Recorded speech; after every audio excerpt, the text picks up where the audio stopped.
Ay. Sige pa.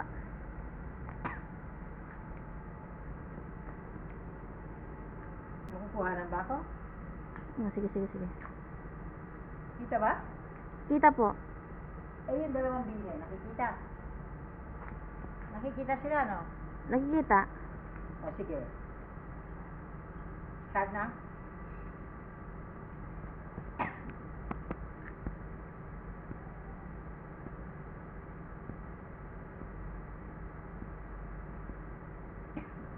Okay po. Okay? Sige po. A sacred prophetic day to all. Today, September 13, 2022. Birthday of the 17th Sacred Prophetic President of the Philippine Republic for the world, Ferdinand Romualdez Marcos Jr. Today, in the Holy Mass I attended in St. Joseph's Shrine of the Diocese of Cubao, presided by Father O. Matthew in Filipino Holy Mass, St. Joseph assured me that his birthday gift for President Ferdinand Romualdez Marcos Jr.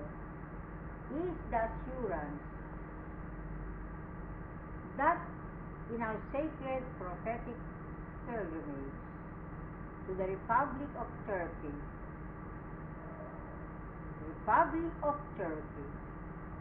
from September 13 to October 30, 2022, every photo and text of these two publications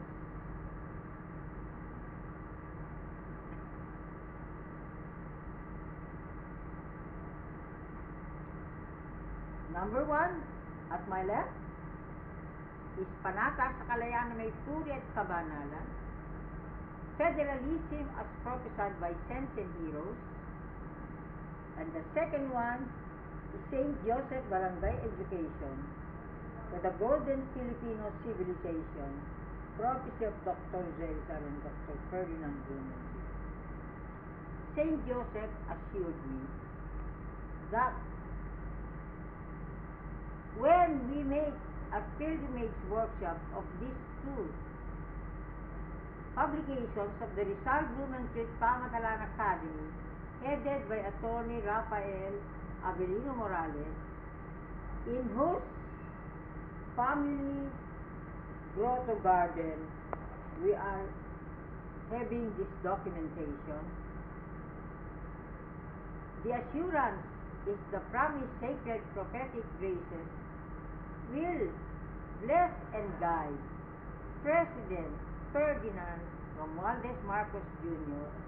as he addresses on September 20, 2022, the family of nations composing the United Nations.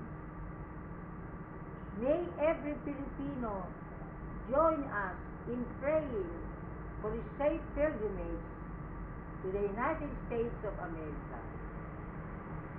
And please join me and my niece, Marie Christine Alaras Nagamos, as we make our sacred prophetic pilgrimage to the Republic of Turkey. We thank the Embassy of the Republic of Turkey in the Philippines and the Philippine Consulate General in Istanbul, Turkey, specifically the Property and Cultural Officer, Ms. Vana Dominic Morales de Guzman.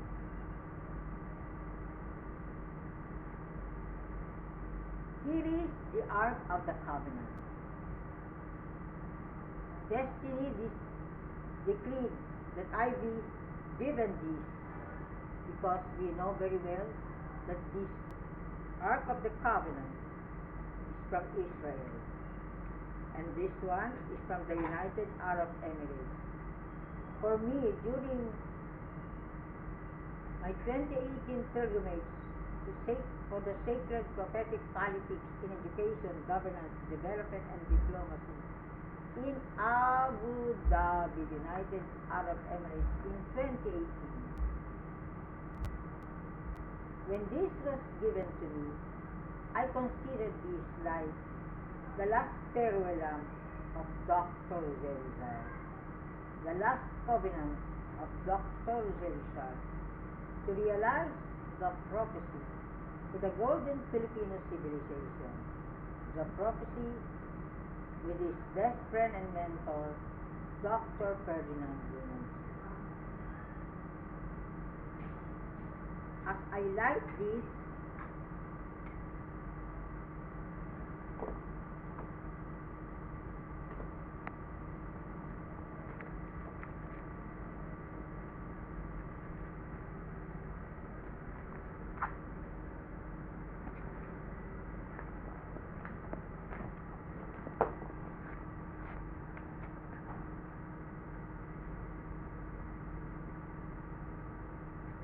may the light of this last farewell lamp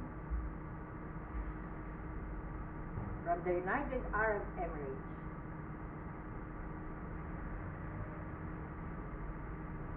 be the guiding light in our sacred prophetic pilgrimage to the Republic of Turkey on September 30, the death anniversary of Saint Teresa of the Child Jesus.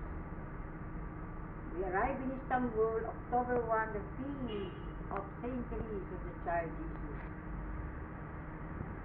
who instructed me to do this sacred prophetic pilgrimage in the name of Saint Teresa of the Child Jesus production. And we live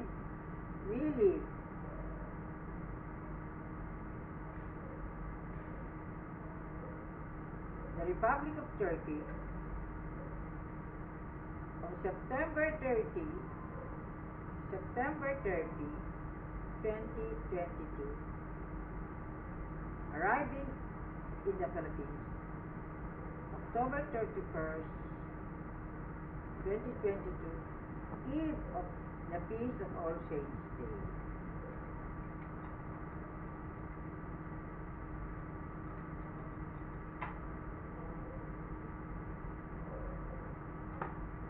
Oh, ano yan? It's okay.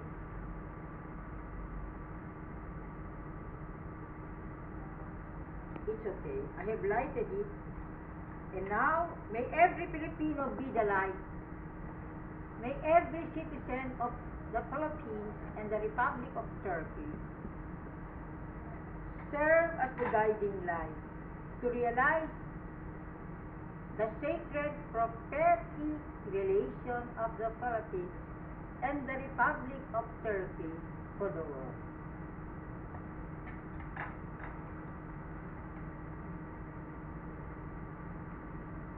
And now, I would like to make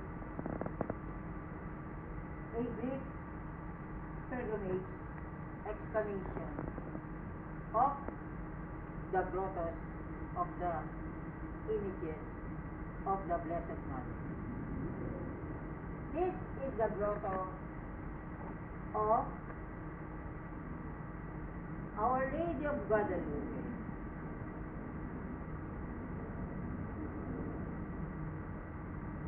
The anniversary blessing of this Lady of Guadalupe on the birthday of our good friend,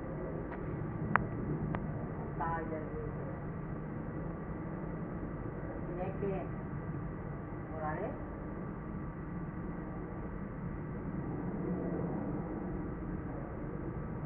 It was the blessing of this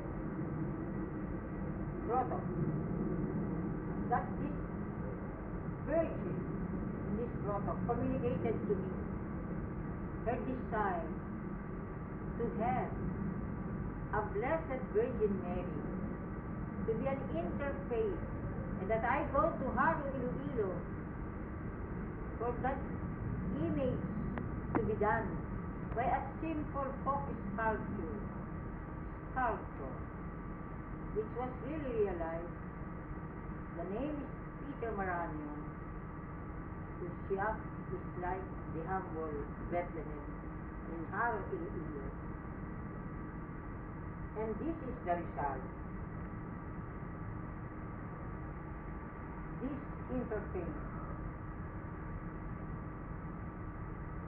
pilgrimage mother of the Rizal Blumentritt Pamasalan Academy, headed by Attorney Rafael A. Morales. This virgin I brought to the canonization of Pedro Calungsod in 2013 and was brought to the Vatican, Philippine Embassy to the Vatican, and then to the United Arab Emirates. With the then Philippine Ambassador to the United Arab Emirates, Grace Lucio Princesa.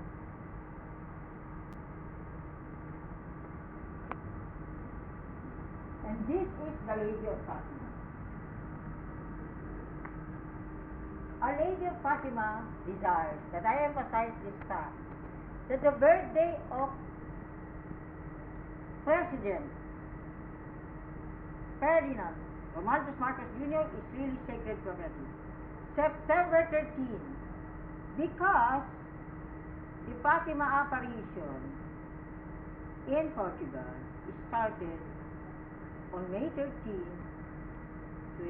1917, and the Lady of Fatima appeared every 13th of the month after that. So May 13, May, June 13, July 13, September 13, the birthday of President Ferdinand Marcos Jr., and October 13, 1917. On July 10, with the help of our Academy President, Attorney Rafael A. Morales, and Philippine Ambassador to the Vatican, Grace Lucio Princesa, I was able to go to the Vatican for 1 month and then prepare for the launch in the Philippine Embassy to the Vatican of Sacred Prophetic Politics in Education, Governance, Development, and Diplomacy. And now, as we go to Turkey, the promise is sacred prophetic politics in education, governance, development, and diplomacy will be realized in the Republic of Turkey. And Our Lady of Fatima would like me to acknowledge that the first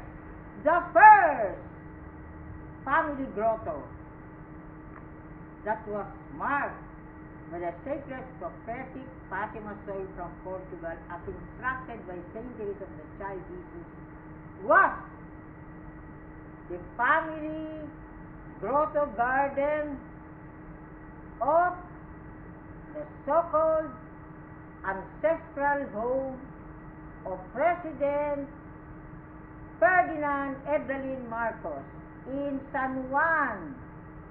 I was there once. 1999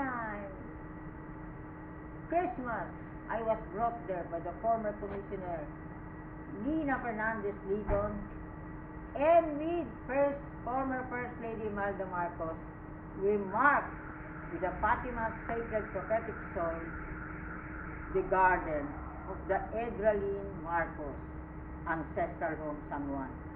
And the next that was marked was Malacanang in 2005.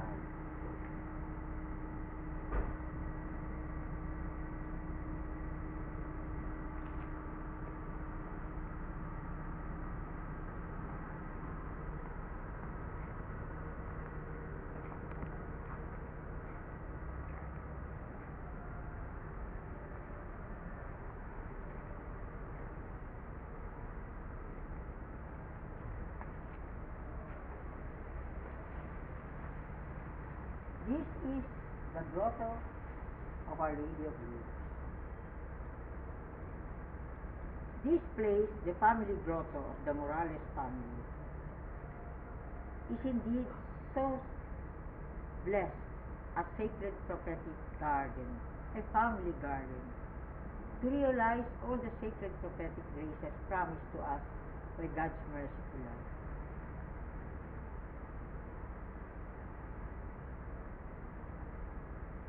With this, the healing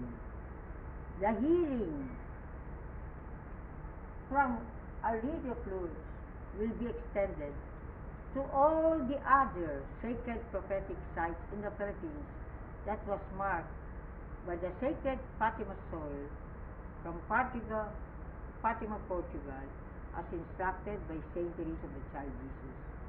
Let me tell you, our compatriots in the Philippines and the world, that the ancestral home of the Idalin Marcos, San Juan, Mandaluyong, and the second is Malacanang Garden in front of the Malacanang Museum.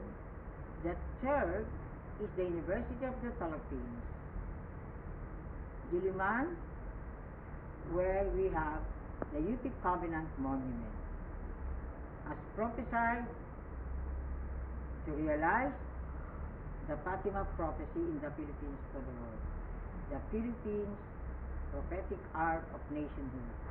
Then it was followed by the Pamitinan Protected Area Landscape, which was realized through my dream. The April 1895 Pilgrimage Covenant of Katipunan in the Katipunan Cave for Sacred Prophetic Philippines, followed by the Civil Service Commission, Main Office, Montero, Pamatalaan Park.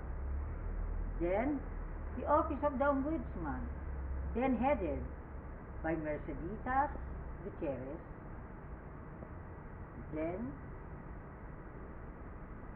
in the Ten Commandments Mission House in San Fernando, La Union, through the messenger Carlos Olitos Valero, now President of the La Union Electric Company. Then we have the Madlum of Protected Area of San Miguel, Bulacan, honored and nurtured by the esteemed Attorney Pablo Tillana III. And then we have also the Sacred Prophetic Rosario La Union, Grotto of the Sacred Heart, with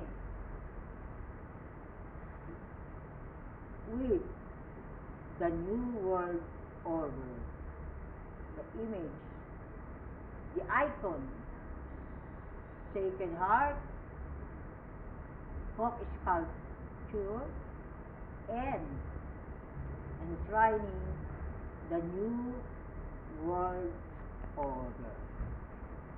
The New World Order of the Sacred Prophetic Philippines for the world. Then, the Dambana ng Espiritu Santo, or the Dove Monument, to realize the reign of the Holy Spirit in the Philippines for the world, established by spiritual leaders following the message of Reina Casiana of Lopez Quezon. And then we also have the Magsaysay Park of Davao City, Pamatalaan Marker, National Artist Napoleon Villanueva Pamatalaan Marker,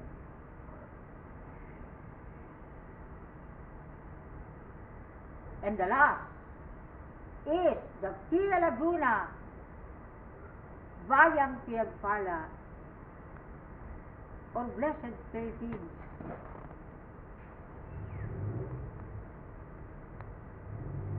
as it started by Mother Victoria Vera Payal, or Mother Victory of True Piety or Holiness. So it is our covenant with all these Philippine sacred prophetic pilgrimage sites, so that beginning today, the sacred prophetic birthday of the 17th sacred prophetic president of the Philippine Republic for the world, Ferdinand Romualdez Marcos Jr., we will begin the new era. Federalism as prophesied by saints and heroes. So it is for every Filipino, for every citizen and nation of the world, as offered by the Philippines and the Republic of Turkey, beginning September 30 to October 30, 2022. So the sacred prophetic foundations we will trace to this small image of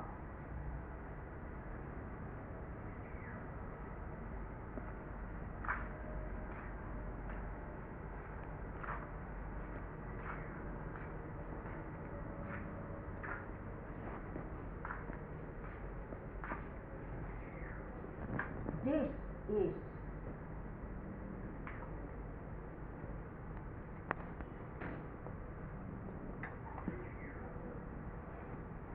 the interfaith Virgin of the globe.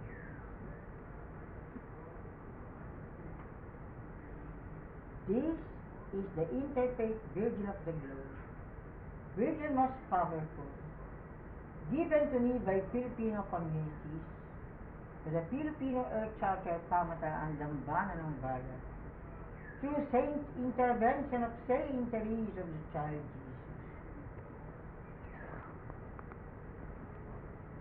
So this Virgin traveled with me to USA, Mexico, and Europe.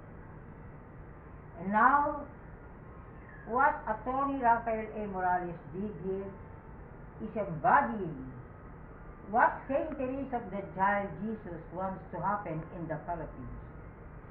Philippines, the pilgrimage covenant country of saints and heroes. So as the Philippines, as the pilgrimage covenant country of saints and heroes, will fulfill federalism as prophesied by saints and heroes and St. Joseph Barangay Education for the Golden Filipino Civilization, a prophecy of Dr. Jason and Dr. Ferdinand Bimansu. This is the one given to Attorney Rafael A. Morales on February 13, on February 23, 2022, in the Department of Environment and Natural Resources. This was presented to him by Grandmaster Thomas Leyan of the Interfaith Philippine Dao de Gong Temple. And now,